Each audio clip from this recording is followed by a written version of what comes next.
Camera manufacturers these days are getting really good at making camera bodies smaller and more powerful. And whenever I hear people online or in person talk about why they decided to get a specific camera, its size really plays an important factor. They'll often say things like, I wanted to buy this camera because it's compact and portable.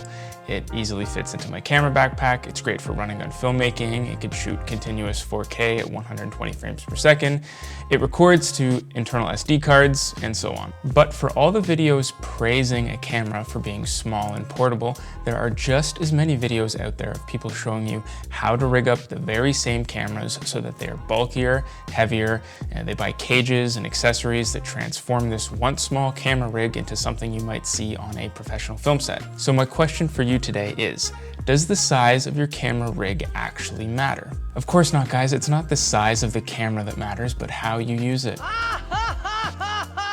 Guys, you all saw that thumbnail. You knew that joke was coming at some point. So if you're new to my channel, my name's Adam, and I've been making videos primarily geared towards helping newer filmmakers by talking about my past experiences in creating videos. I'm by no means an expert. I haven't won any awards or anything like that, but I've been fortunate enough to do this for a very long time, and I feel like I have some insight to the newer generation of filmmakers on what not to do and maybe some things you might want to avoid in certain situations, just so you're a lot better prepared, because I didn't have that, and a lot of the stuff I had to learn was very much trial by fire. In this video, I'm going to talk about why the shape and the size of your camera rig matters, and it's not for the reasons that you might think.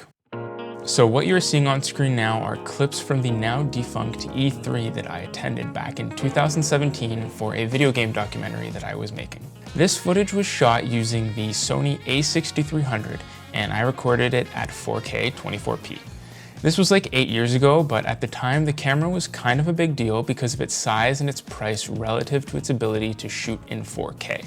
So I had gone to this convention with another person who I was making the film with, and he was more of a director-producer role. We would walk the floor together and he would point out key things to get shots of so that we had enough coverage, as well as conduct the odd interview while I took care of all the technical stuff. Now, I had done some travel work before, and I was aware of the pros and cons of traveling with too much gear. A few months prior to this, I had shot a project in a remote region in northern Ontario, and a year before that, I was in South Africa shooting a very run-and-gun style project.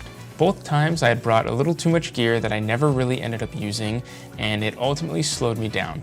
So for this trip, I decided to bring the bare minimum that was needed to capture high-quality 4K footage. When we met up at the convention, I busted out my rig, which was the a6300, a shotgun mic, a lens, and a monopod. That's it. I knew we were going to be doing a lot of walking around in a crowded area, and I wanted to be as nimble and as low-key as possible. We'd worked together before, but on those projects, I'd used the Canon C100, which is a larger, more professional-looking camera. I also had it rigged out with things like an external EVF and a shoulder rig because those projects were outdoors and I needed to easily be able to shoot ENG style. I intentionally had it rigged out that way because the environment that I was shooting in dictated the gear that I would need to bring to effectively do my job. The E3 shoot seemed way less taxing, so I opted for a smaller, lighter setup with the added ability to shoot in 4K resolution. A win on all fronts, right? Apparently not. Appearances mean a lot in this industry, and I was committing the cardinal sin of not looking like a professional. He pointed out that some of the people there had really impressive looking camera rigs, and that in turn made them look way more legitimate. Now that doesn't really matter when you're just walking around the general admission showroom floor, but when it came time to try and nab an interview with a passing celebrity or smooth talk our way to getting backstage, having the bigger camera will always help because it makes you look more like a professional and less like just another hobbyist. The crazy thing to me is that one of those professional looking people that he had pointed out was shooting with a 7D Mark II, which on paper has worse specs than the a6300 since it only shoots in HD. I never saw his footage, but I'm confident that if you compared them side by side, there would be a distinct visual difference between what I shot and what he shot. He had it rigged out with a massive V-mount battery, an articulating arm holding an external monitor, a follow focus, a map box, counterweights, and pretty much anything you could think of.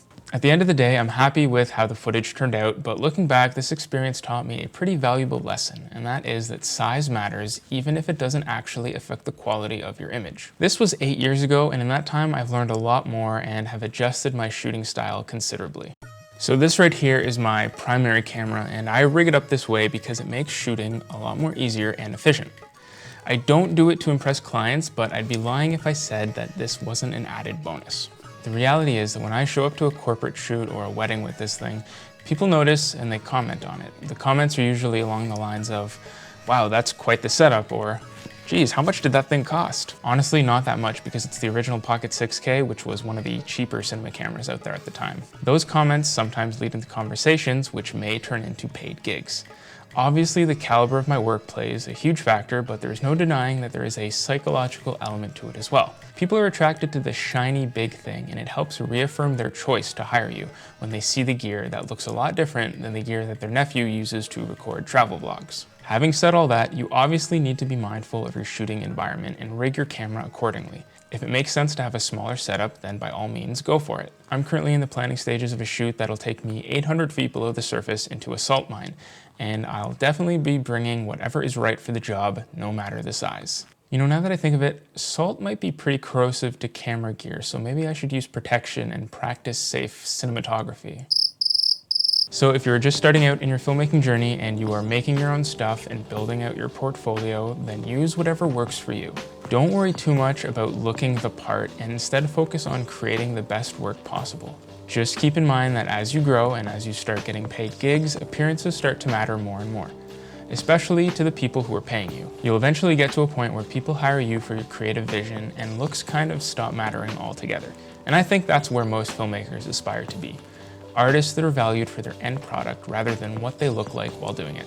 If you're still watching, thanks so much. If you want to see more of these kinds of videos, like and subscribe, and let me know in the comments what I should talk about next. Thanks.